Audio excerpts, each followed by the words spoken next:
Today is Thursday. I'm having my small meal, as you can see. But in counting the days, we should get our money now, our first NSFAS allowances, in like 2 weeks or less. So what I know you want, and what I also want as well, is for us to get our NORACCO accounts and NSFAS accounts or profiles ready, so that on the day of payment, you know that you receive your money. Like, you don't want to struggle. You want to get that around 9K. You want to get it exactly when everyone else gets it. Otherwise, I don't want to say, man, you will be very sad. But how do you go about it? I'm gonna show you guys or teach you guys. I don't know, but I think the better word is to say that I'm gonna show you guys how to create NORACCO accounts and tell you guys how NORACCO works, how you can get the money, and tell you guys also about the ridiculous charges of it. Like, bruh, NSFAS and NORACCO and Izaka and all this stuff. I know at UFS they use Izaka because I had a roommate last year I had a flatmate last year who attended at UOFS, or who goes at UOFS, and I have my friend in UJ. They get they use NORACCO as well in UJ. So I'm gonna tell you guys everything about it and the ridiculous charges. But before we get into that, you already know, man, I wanna have my meal and see how it tastes. It's solid, bro. Look at it. So back then, when I was doing my first year, we used to get our money by, you had to take your bank statement and upload it to ITS, or you had to upload it to Fundi, or take it to Fundi, because back then there was like a third party. NSFAS sent all the money to the institution, and then the institution used Fundi, or they employed Fundi to distribute the money to us. So we have to send our details to Fundi. But then since last year in June, NSFAS scrapped that. They said they're only going to send money for accommodation only to institutions, and the rest of the money, which is the book allowance and the meal allowances, they will be distributed directly by the NSFAS. And how we do it is that you have to log into NORACCO. Yeah, you have to log into NORACCO, and then after you've logged into NORACCO, you have to create your profile there. You have to create your profile there. So your money is going to be loaded into your NORACCO account, and then if you want to transfer it to your own bank account, you'll have to put in the details there. You will see. But how you do it though, let me tell you guys about the cost of it. The cost of it, bruh, they are shocking. They are so hefty. But my advice would be that if your money is loaded, if your money is loaded into your NORACCO account, you have two options. Actually you have three options. The first option is they'll create for you this card, the NSFAS card, right? They'll create for you the NSFAS card, and then when the money is loaded into your NORACCO account, it's loaded in this card. So you get this card from NORACCO, you'll contact them, or on campus.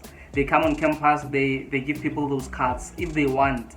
The second option that you have when that money is loaded into your account is that you can take that money from your NORACCO account and transfer it to your personal bank account. The third option you have is that since the money is not that much, it's like 1.650, you can take you don't even need your card, but you can go to Checkers or ShopRite that I know of, and you can go and withdraw the money there. Or alternatively, you can take your card, go to any ATM and withdraw the money there. It works. This card actually works like your normal bank account. But what happens with this card is that if you leave your money here and say that you're saving your money here, there's a chance that you may find that your money has been taken, or it's been deducted for no good reason, just because your money is there. They charge you. So this card is actually not that good, but those are the three options that you can employ. Let's talk about the charges. You know, bruh, before I made this card, what happened is that I was using the option of taking money and transferring it to my own personal account, but the charges were so hefty because you cannot transfer more than 1,000. So you have to take 1,000 first and transfer it to your own personal account, and then after that you have to take the remaining money. Let's say you have like 650 remaining, you take it to your personal account as well. I did that, and then I found that I took 1,000 first, and then I couldn't take the 650. I took 500, and then I noticed that actually the charges for transferring my money, I was charged close to 90 rands for transferring maybe the 1.5, let's say 1.550 that you can transfer. I was charged almost 90 rands for transferring that money into my personal account. So you can weigh them. You can weigh them and see if you don't feel like 90 rands is a lot, you can lose 90 rands on bank charges. But personally for me, I would rather lose that 90 rands on buying something nice, a nice meal for myself somewhere, instead of like on charges that I don't even understand. And then speaking of charges again, if you don't withdraw the money in ShopRite, because you can go to ShopRite and withdraw the money there. When you go there, they charge you like 10 rands, I think, to get all of that money. Yeah, they charge you like 10 rands. But obviously walking to ShopRite or taking a taxi to ShopRite or Checkers or just going there, it's a lot of work, right? And then one day, because I'm a very impatient person at times, one day what I did is that I was like, actually, let me not go to ShopRite and Checkers. Since when I made this card, they said I can use it, I can withdraw money at any ATM. What I did is that I just went to, I remember it was in Mimosa, I was with my brothers, it was in Mimosa, I withdrew, I can't quite remember, but I think I got like 500, and then I was charged 150, bruh. Imagine, they charge you 150 for withdrawing with this card at any ATM, because there are no NORACCO ATMs to start with.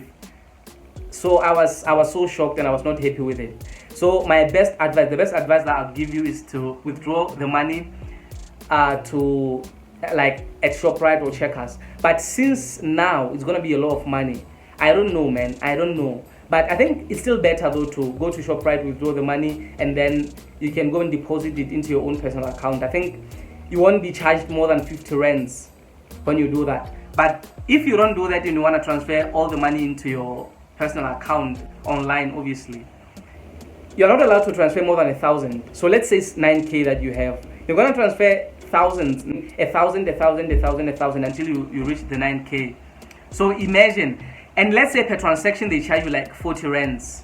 Imagine how many 40 rands you're gonna be charged.